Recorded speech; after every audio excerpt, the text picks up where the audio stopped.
রামনীলটা এরে মিছে কথা বলে গেছে। এরে কেউ মিছে কথা বলে ঠিক ধরতে পারে। অবশ্য তার খুড়ি বুঝি তারে শিক্ষে পাঠেছে মিছে কথা বলবার জন্য। তবে আর যা যা বলে পাঠালো সব বুঝি মিছে কথা নয়। আচ্ছা রামনীল, হ্যাঁ তুই একটা মিছে কথা বলেছিস ঠিক আছে, কিন্তু আর যা যা বলেছিস সব কি তোর খুড়ি তোরে শিক্ষে পাঠেছে? হ্যাঁ হ্যাঁ কি বলেছে রামলাল? ও তুমি এসো। সে আপনারে কি বলেছে ঠাকুর? ওই তোমার নাকি জয়রামবাটি যাওয়ার জন্য মন কেমন করছে। তা করছে ঠাকুর। কতদিন হয়ে গেল মায়ের দেখিনি।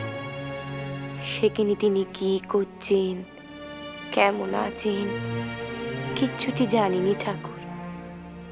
তারপর ধরুন না ওই কামার পুকুরের লোক কি, তার জন্য যে মনটা বড় কেমন করছে, তাদের কোনো খবর পাচ্ছি নি।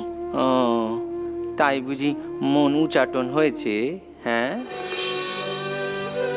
আমি কাউরে বেশি দিন না দেখে থাকতে পারিনি ঠাকুর। আবার সবাইরে নিয়ে যে একসঙ্গে থাকবো সে উপায়ও নেই।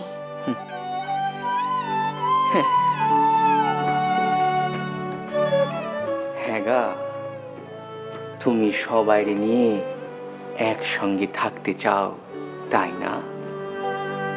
হ্যাঁ ঠাকুর, সবাইরে নিয়ে একটা বড় সংসার হবে।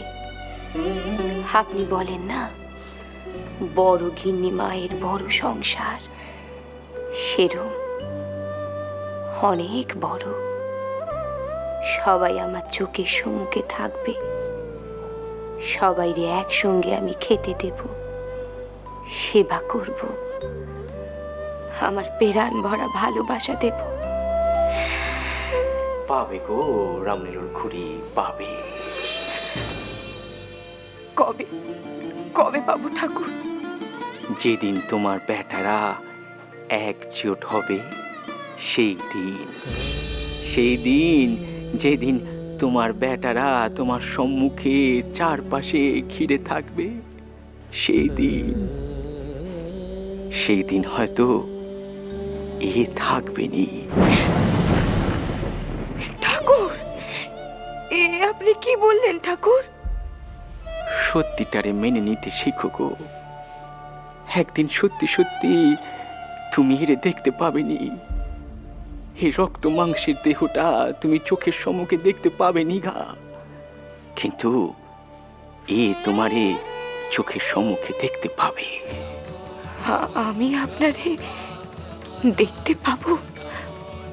আমি আপনারে দেখতে? হ্যাঁ গো হ্যাঁ, পাবে। তোমার বেটারা এরে আর তোমারে ভিন্ন করে রাখবেনি গা, ভিন্ন করে রাখবেনি। আর এও তোমারে দূরে সরিয়ে রাখবেনি।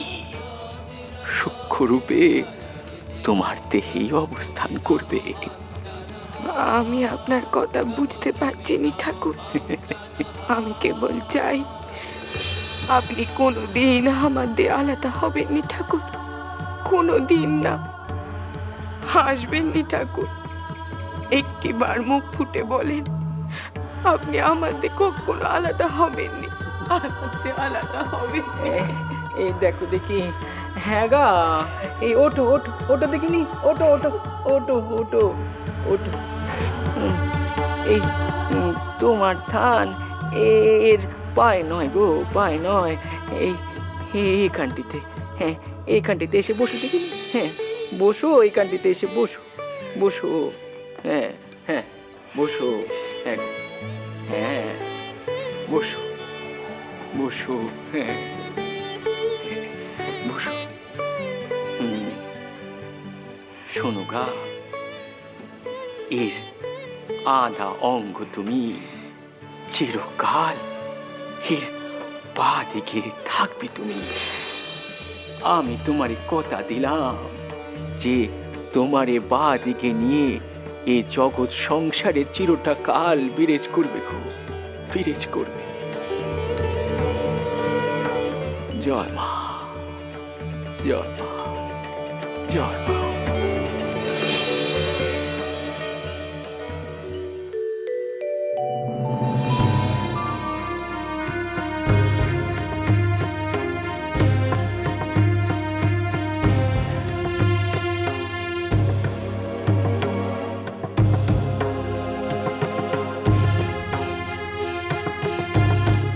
চল মা, এবার ঠাকুরকে গিয়ে প্রণাম করবি, চল।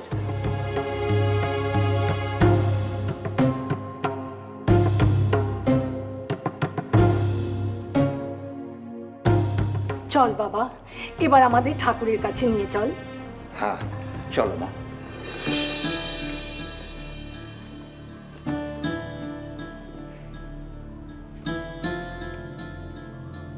কাকে খুঁজছো মা? না, কাউকে নয়, চল। চলো।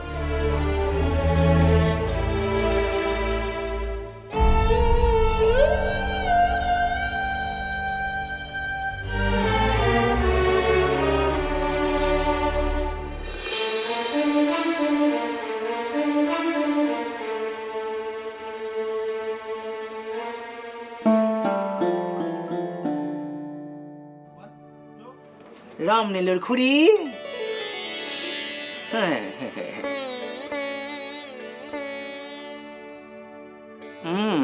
রামনীলের খুড়ি, মান করেছো নাকি?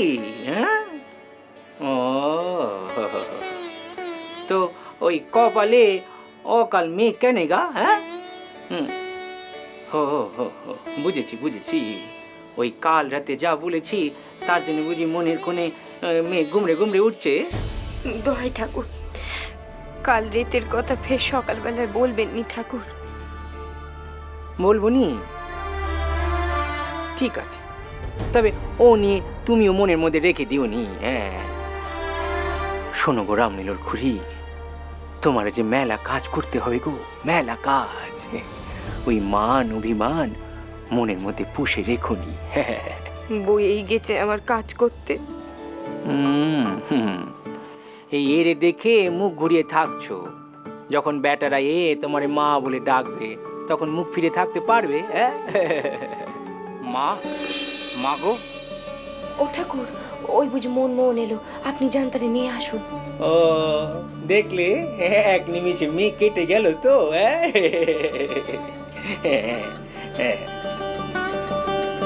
ও মনমোহন যে, তা এই কুটি ঘরে না গিয়ে এখানে এলে যে?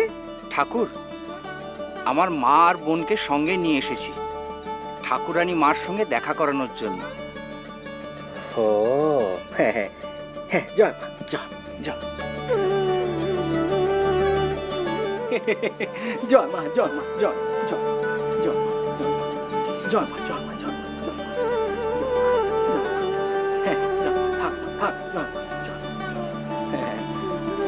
আরে কই গো রাকালের মা, দেখো তোমার বেটার বউ হয়েছে। থাক বাবা, থাক থাক থাক রে মা, ওর দেখি ওর। থাক গো, ওঠো, আয় দেখি আমার কাছে আয়, আয়।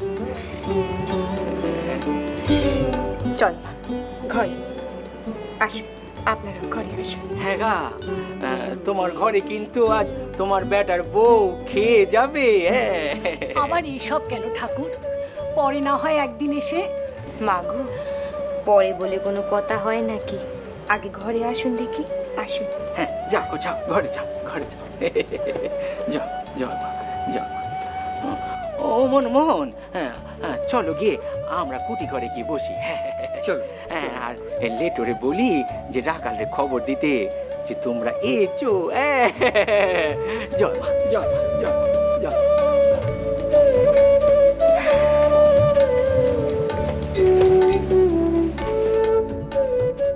ভালো আছিস তো মা? আপনি তো সব বোঝেনি ঠাকুরানী, এই বয়সের মেয়ে স্বামী ছাড়া কেমন থাকতে পারে? আমিও তো ছিলুম গো, বাপের ঘরে মা ভাইদের নিয়ে কাজে মেতেছিল বছরের পর বছর। ঠাকুরকে ছেড়ে ভালো ছিলেন? কাজটা অত সহজ ছিল নি রে মা। চোখের সম্মুখে ঠাকুরে দেখতে পেতুমনি তো, তাই মনটা তেনার পায়েই থাকতো। সর্বক্ষণ মনে হতো এখন তিনি এই করছেন, এখন তিনি ওই করছেন।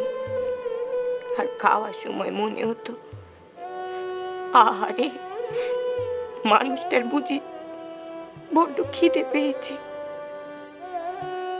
সকাল দুপুর সন্ধ্যেতে জপ করতুম। ঘরে রঘুবীর আছেন, সেই রঘুবীরের সম্মুখে বসে জপ করতুম আর এখানকার ঠাকুরের কথা ভাবতুম। ধীরে ধীরে মনে হতে লাগলো কই ঠাকুর তো আমাদের দূরে নেই, তিনি তো আমার কাছেই আছেন। জানিস মা, স্বামী আর স্ত্রীর সম্পর্ক হলো জন্ম জন্মান্তরের। তোদের ঠাকুর কি বলেন জানিস? বিয়ে করা বউ হলো স্বামীর শক্তি রে মা। আর আমার রাকালের শক্তি যে তুই রে মা, তুই। আমি? হ্যাঁ রে মা, তুই। দেখিসনি তুই এলে রাকাল কেমন দূরে দূরে পালিয়ে যায়। সে জানে তুই তার শক্তি, সে তার শক্তিরে অজ্ঞেরাচি করতে পারবে নি রে মা, পারবে নি। আমি তেনাকে ফিরিয়ে নিয়ে যেতে আসিনি মা। হ্যাঁ মা, আমরা কেবল একবার চোখের দেখা দেখতে এসেছি। দেখবি রে মা, দেখবি, সে তো তোর মনেই আছে। আর রাকালের কি সাধ্য বল দেখিনি? সে তোর চোখের সম্মুখে এসে দেখা না দিয়ে যাবে। ঠাকুর তো বলে গেলেন রাকালরে খোঁজ করতে পাঠাবেন। ঠাকুর যখন চেয়েছেন রাকালেরও সাধ্য নেই যে সে পালিয়ে যাবে। হ্যাঁ গো মা, রাকাল কোথাও যাবেনি, রাকাল ঠিক ফিরে আসবে। কি যে ছেলেটা চায় বুঝিনি। ঠাকুর ওকে ঘরে যাবার কথা বলেন, পাঠানো, তবু সে সেখানে থাকতে চায় না। ঠাকুর বলেছেন রাকাল অনেক বড় ঘরের কাজের জন্য এসেছে। সে কি কাজ মা? তা তো আমি জানিনি রে মা, তা ঠাকুরই জানেন। তেনার মানুষ পুত্র রাকাল। রাখাল ঠাকুরের মানুষ পুত্র? ঠাকুরের সব কিছু পাবে আমাদের রাকাল। আমার মেয়ের এমন কপাল হবে যে ঠাকুর শ্রীরামকৃষ্ণের মানুষ পুত্র হবে তার স্বামী। ঠাকুর নিজে মুখে আমার কাছে বলেছে রাকাল তেনার এখানটায় জন্মেছে, এখানটায়। জয় শ্রীরামকৃষ্ণ, জয় শ্রীরামকৃষ্ণ। জয় রাম।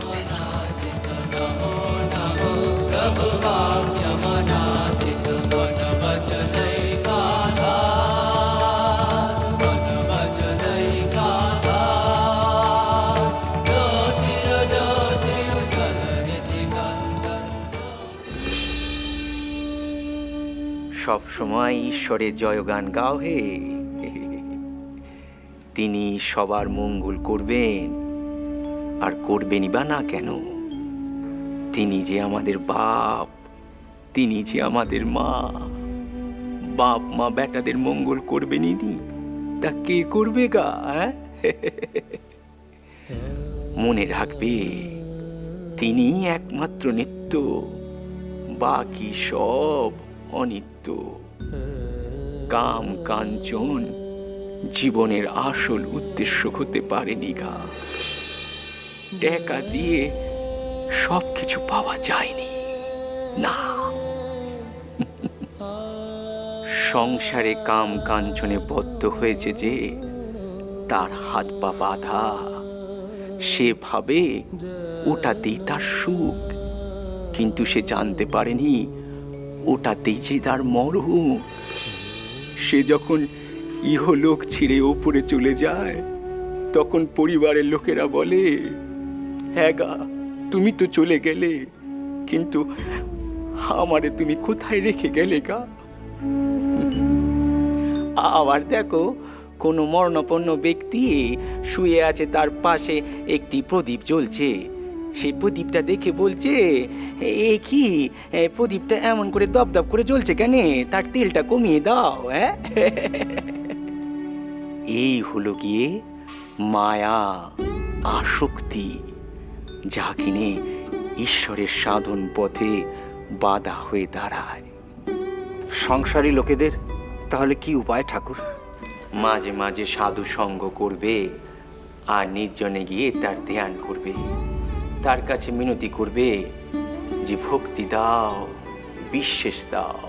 তার মানে সংসার করব কিন্তু ভোগ করব না, তাহলে সংসার করা কেন ঠাকুর? সংসারে থাকবে কিন্তু ঠাকুর, আপনি তো সংসার সাধনা দুই করছেন, বলুন তো কোনটাতে বেশি সুখ?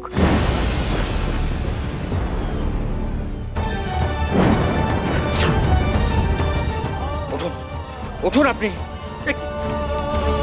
ওদম, আপনি আমার হাত ধরলেন কেন? শুধু হাত ধরে তুলিনি, ঘাড় ধাক্কা দিয়ে ঘর থেকে বার করে দেবো। চলুন। আরে আরে, দেখছেন ঠাকুর, এই লোকটা আমাকে মন করো কি, ছাড়ো রে। না ঠাকুর, আজ আপনি আমাকে বাধা দেবেন না। বেরিয়ে যান, বেরিয়ে যান এখান থেকে। আর কোনোদিন যেন এখানে আপনাকে না দেখি।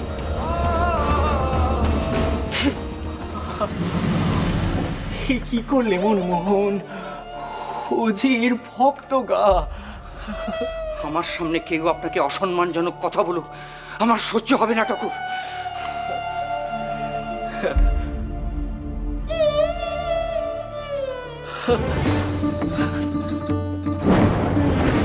এ কি, আপনি আমায় ছুঁতে গিয়ে সরে গেলেন কেন ঠাকুর?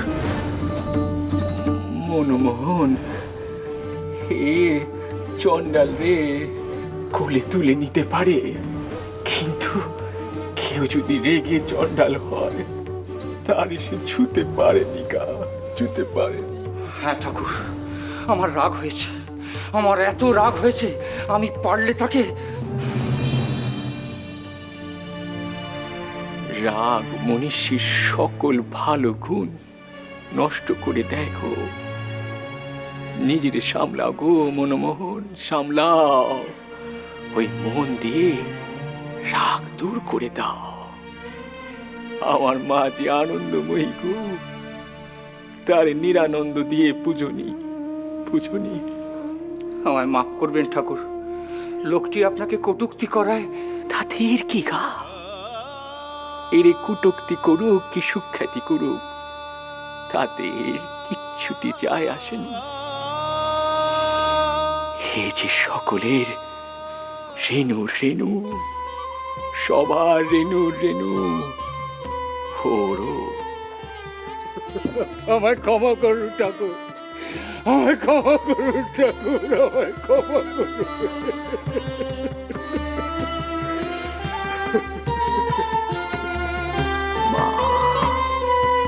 মা